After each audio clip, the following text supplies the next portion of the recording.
All right, so I'm looking at this two-family house that a wholesaler brought to me where they have a motivated, tired landlord.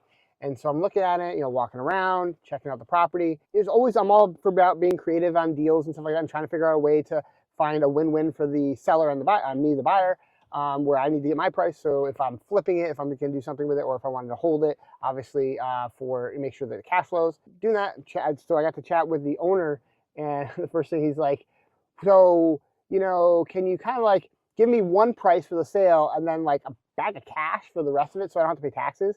Like, no. But we'll go over that a little bit right now and different strategies for that kind of situation. But definitely do not commit tax fraud. As always, guys, we're two guys take on real estate. We buy hundreds of properties at foreclosure auction, from wholesalers, all that good stuff.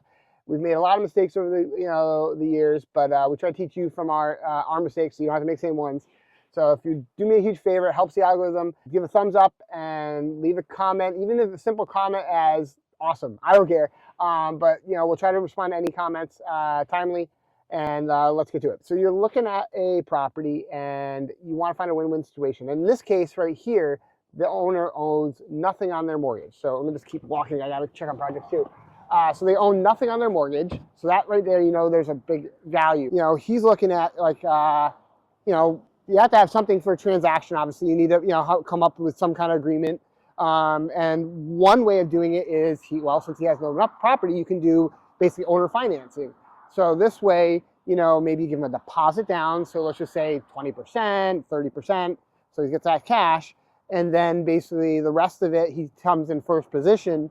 And you get, negotiate terms. You can even do something where you do a hybrid where maybe a bank steps in for the deposit. He steps in as in second position, which makes him maybe a little more uneasy because he's got the bank in first position. But still times we had some situations where that has also worked. And so that might be an opportunity as well there. So kind of basically doing a hybrid of a bank and seller financing. The other thing is also doing an installment sale too, which is kind of a similar situation where you come in, whether you buy cash or you're buying it with a loan, let's say it's a $200,000 purchase, and then basically, you do the 100 down from the bank or, your line of credit, whatever it might be.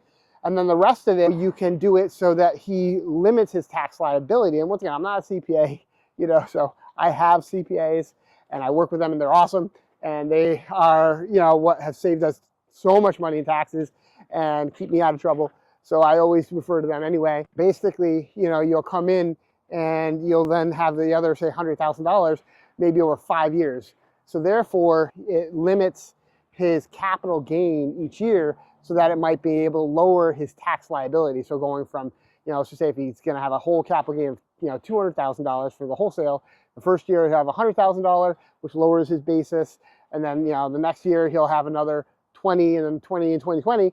And that might be an avenue. And that's kind of what I'm going to propose to the guy. But definitely don't do something where you're giving the guy a bag of cash, trying to commit tax fraud. That's just a recipe for disaster. I was kind of thought it was pretty bold for the guy to ask. So give him that, but he's just an older gentleman and they did things differently back, 30, 40 years ago. Yeah, I mean, those are some of the strategies we will work with. So basically, I'll kind of recap. So have him do the whole seller finance, give him a deposit, and then the rest over time, maybe over, 20 years. So with him being older, he's probably not going to be open to that. But maybe you can structure the other payments over 5 or 7 years, not like a 20-year loan. But you can kind of figure something out and maybe amortize it over 30, but have it balloon in 7. So that means it comes actual due at 7, and you just kind of make payments over the time. Doing a hybrid where you're using bank financing in first position, and then him owner financing a portion in second position, and then you also giving a deposit, or using full bank position and then having him owner finance the rest and then paying it over like 5 years so that he lowers his tax liability. So the other one is where, let's say you give him $100,000 from your line of credit, let him be in first position still, and then paying him out over 5 years. That right there, I think, is the strategy. I'm going to go with him on this one.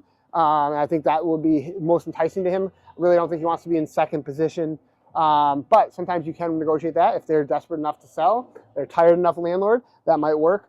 But these are just some of the strategies that we do when we're trying to find properties, not at foreclosure auction, that we're getting from wholesalers, stuff like that, especially if there's no debt on structure on the property, it can be a really great way to acquire those properties. And that's some of the different strategies. I just wanted to share that I just had this experience with this 2-family I was looking at literally less than an hour ago. I had to talk with the owner, and then I'm now going to just kind of put numbers to paper and present the offer, and fingers crossed we get under contract. If not, no big deal. But yeah, at least he'll chew on it, and maybe in a couple weeks he'll rethink it.